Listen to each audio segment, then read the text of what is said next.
আসসালামু আলাইকুম। ৫ আগস্টের পর নারায়ণগঞ্জে মাঠ পর্যায়ে বিএনপি নেতাকর্মীরা খুব একটা ভালো জায়গায় অবস্থান করতে পারেনি। তাদের অধিকাংশই দখল, চাঁদাবাজে বেপরোয়া হইয়া উঠে তারা এখনও সে অবস্থাতেই আছেন। নেতাদের চেয়ে কর্মীরা বেশি বেপরোয়া, তারা মব জাস্টিসে বেশি উৎসাহী। মহল্লায় মহল্লায় রাতের আধারে চোরাই গ্যাস সংযোগ দিয়ে লাখ লাখ টাকা কামিয়ে নেওয়ার অপকর্মেও তারা সিদ্ধহস্ত হয়ে উঠেছে। এমত অবস্থায় তাদের দমাতে পারছে না বা দমাতে চেষ্টা করছে না বিএনপি। তবে সুখের কথা হলো দল নারায়ণগঞ্জ বিএনপির রাজনীতিতে ভেতরগতভাবে শুদ্ধ অভিযান করার কথা ভাবছে। পাশাপাশি ভবিষ্যৎ নিয়ে নানা সমীকরণ শুরু করেছে বিএনপি, স্বচ্ছ নেতৃত্বে। জানা গেছে হাইকমান্ড যেভাবে সেভাবে কাজও শুরু করে দিয়েছে। অতি সম্প্রতি ফতুল্লা থানা বিএনপির সাংগঠনিক সম্পাদক রিয়াদ মোহাম্মদ চৌধুরী চাঁদাবাজির অভিযোগে বহিষ্কার ও গ্রেপ্তারের ঘটনায় বিএনপি যেন খানিকটা নড়েচড়েই বসেছে। এই মুহূর্তে নির্বাচনের জন্য কেন্দ্র ভাবছে স্বচ্ছ এবং দায়িত্বশীল ব্যক্তিত্বের কথা। প্রাথমিকভাবে নারায়ণগঞ্জের ফতুল্লা ও সদরে নির্বাচনী আসন এবং সিটি কর্পোরেশনের জন্য উপযুক্ত প্রার্থীর কথাও সামনে চলে এসেছে।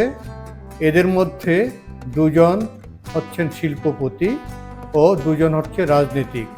তাদের নাম হাইকমান্ডের তালিকায় এসেছে বলে আভাস পাওয়া গেছে। হাইকমান্ডের গুডবুকে নারায়ণগঞ্জ ৪ নির্বাচনী আসনে রয়েছেন শিল্পপতি শাহ আলম। তিনি বিএনপির কেন্দ্রীয় কমিটির একজন সদস্য। এর আগে শাহ আলম নারায়ণগঞ্জ জেলা বিএনপির সহসভাপতি ছিলেন।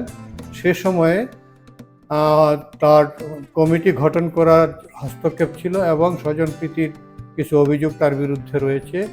এছাড়া অন্য কোনো অপবাদ তার বিরুদ্ধে নেই। তিনি একজন স্বচ্ছ মনের মানুষ এবং শিল্পপতি রাজনীতিতে এই শিল্পপতি দীর্ঘ সময় চুপচাপ থাকলেও ক্লিন ইমেজের কারণে হাইকমান্ড তাকে নির্বাচনী মাঠে রাখতে চাচ্ছেন বলে একটা আভাস পাওয়া গেছে।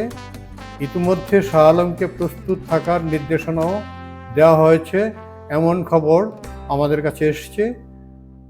এদিকে ফতুল্লার আরও এক শিল্পপতি, মডেল গ্রুপের কর্ণধার ও নারায়ণগঞ্জ চেম্বার অব কমার্সের সাবেক সভাপতি মাসুদুজ্জামানের নামও বিএনপির হাইকমান্ডের গুডবুকে এসেছে।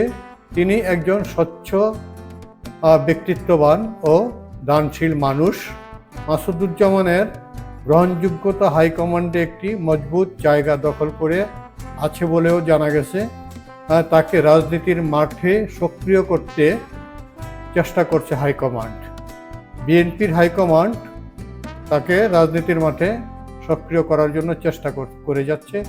দলের দায়িত্ব বা যে কোনো নির্বাচনে তাকে দল ব্যবহার করতে পারে বলে নির্ভরযোগ্য একটি সূত্র জানিয়েছে। এদিকে নারায়ণগঞ্জ ৫ নির্বাচনী আসনের সাবেক এমপি অ্যাডভোকেট আবুল কালামকেও ক্লিন ইমেজের রাজনীতিক বলে বলা হয়ে থাকে। নিরহংকার এই রাজনীতিকের বিরুদ্ধে কোনো প্রকার বিতর্ক নেই। বিগত আওয়ামী লীগ সরকার সময়ে আবুল কালাম মহানগর বিএনপির সভাপতির দায়িত্ব পালন করেছেন। এখন দল তাকে নিয়েও ভাবছে। আগামী নির্বাচনের জন্য হাইকমান্ডের তালিকায় আবুল কালামও রয়েছেন বলে ধারণা পাওয়া গেছে। অপরদিকে নারায়ণগঞ্জের ৭ খুন মামলার বাদীপক্ষের আলোচিত আইনজীবী ও মহানগর বিএনপির আহ্বায়ক সাখাওয়াত হোসেন খানের নামও সামনে চলে এসেছে। বিএনপির রাজনীতিতে তার স্বচ্ছতা ও দক্ষতা কেন্দ্রীয় নীতি নির্ধারক নেতাদের নজর কেড়েছে।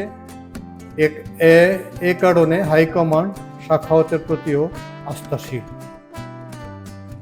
প্রিয় দর্শক, এই চারজনকে নারায়ণগঞ্জের, যে এখন নারায়ণগঞ্জের সদর এবং ফতুল্লা, এই ফতুল্লা বিএনপির রাজনীতিতে এই চারজনকে তারা কেন্দ্র থেকে তারা একটা গুড বুকে তাদের নাম রেখেছেন এবং আগামী নির্বাচনে তাদেরকে কাজে লাগাতে পারেন, প্রার্থিতা করতে পারেন। হয়তো সংসদ নির্বাচনের প্রার্থিতা কেউ কেউ হবে, আবার কেউ হতে পারে সিটি কর্পোরেশন নির্বাচনের প্রার্থী।